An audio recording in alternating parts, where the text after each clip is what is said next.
खबर यूपी के बागपत से है। मस्जिद में मौलाना फैमिली को मारने वाला गिरफ्तार। बता दें कि हत्या में शामिल 2 नाबालिग आरोपी गिरफ्तार किए गए हैं। आपको बता दें कि उत्तर प्रदेश में बागपत के दोघट थाना क्षेत्र में हुए तिहरे हत्याकांड का पुलिस ने खुलासा करते हुए 2 नाबालिग आरोपियों को गिरफ्तार कर उनकी निशानदेही से हत्या में प्रयुक्त हथौड़ा व तेज धारदार हथियार छुरी को बरामद किया है। दोनों आरोपी मौलवी से तालीम लेते थे और मौलवी की पिटाई से नाराज होकर उन्होंने घटना को अंजाम दिया।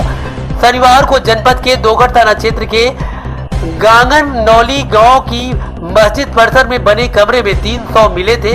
ये शव मस्जिद में तालीम देने वाले इमाम इब्राहिम की पत्नी इसराना और उनकी 2 छोटी छोटी बेटियों 5 साल की सोफिया और 2 साल की सुमैया के थे। तीनों की हत्या बेरहमी से की गई थी। हत्या के वक्त मौलवी किसी काम से देवबंद गए थे। रोज की तरह जब बच्चे मस्जिद पहुंचे तो उन्होंने इसराना और उनकी बेटियों की लहूलुहान लाशें कमरे में देखी। बागपत वाला जो मामला है ट्रिपल मर्डर का, इसमें क्या है?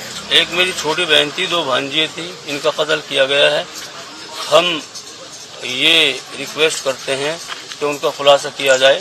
जिन 2 बच्चों को पेश किया जा रहा है, मैं ये समझता हूँ ऐसे छोटे बच्चे बगैर किसी और सहारे के अपने बलबूते पर एक काम अंजाम नहीं दे सकते। तो पुलिस की कार्रवाई से आप कहाँ तक संतुष्ट हैं? मतलब मैं बिल्कुल मुतमईन नहीं हूँ, क्योंकि पुलिस वो बच्चे कह रहे कि हमसे पीट कर कहलवा रहे और खुद मेरे सामने बच्चों की पिटाई करी है। जब वो ये इस बात को कह रहे हैं तो मैं कैसे मुतमईन हो जाऊंगा? मांग क्या है आपकी? मांग ये है कि मैं CBI जांच चाहता हूँ और पानी का पानी और दूध का दूध निखर कर आए सामने। तो बच्चों को आपके सामने पीटा गया? पुलिस मेरे सामने मारा है बच्चों को पुलिस ने। अच्छा, मैंने जब भी कहा पुलिस से, आप क्या कर रहे हो? ये आप खुलासा थोड़े ये बच्चे कैसे कर देंगे इतना बड़ा काम? पुलिस वाले गुस्से में आ गए, हमें बाहर निकाल दिए। आप उनके मृतक कौन लगते हैं? मैं भाई हूँ।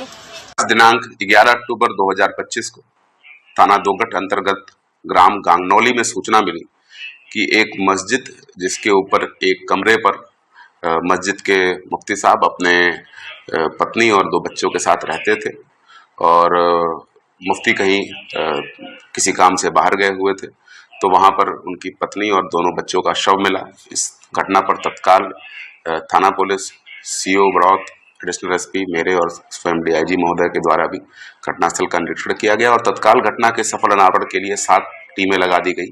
फील्ड यूनिट के द्वारा भी मौके से आवश्यक फिंगरप्रिंट्स और DNA साक्ष्य उठाए गए और लगातार जो 7 टीमें थी उन्होंने बड़े कम अवधि के अंदर वीडियोस को देख के 2 संदिग्धों को चिन्हित किया और जिनसे जब पूछताछ की गई तो ज्ञात हुआ कि ये दोनों बच्चे जो बाल अपचारी हैं, ये उसी मस्जिद के नीचे मौलवी से तालीम हासिल करते थे और मौलवी इनकी अक्सर पिटाई कर देता था, जिसके कारण क्षुब्ध होकर इन्होंने इस घटना की योजना बनाई और ये घटना कारित की।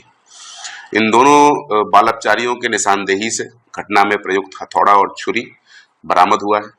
जानकारी में ये आया कि कल यानी दिनांक 10 अक्टूबर को इनमें से एक बाल अपचारी के साथ मुफ्ती ने पिटाई की थी और जिसके कारण उसने अपने दूसरे साथी को साथ लेकर ये पूरी योजना बनाई और आज जब मुफ्ती किसी काम से बाहर गए हुए थे और उनका परिवार अपने कमरे में सो रहा था दोपहर 1 बजे के आसपास, तब इन्होंने इस घटना को अंजाम दिया और अंजाम देने के बाद वहां से वो फरार हो गए।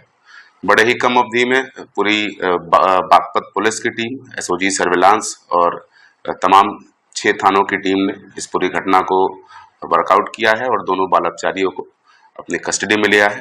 थाना दोघट पर वादी की तहरीर पर अभियोग पंजीकृत करके आवश्यक विधिक कार्रवाई की जा रही है। बागपत से ब्यूरो रिपोर्ट।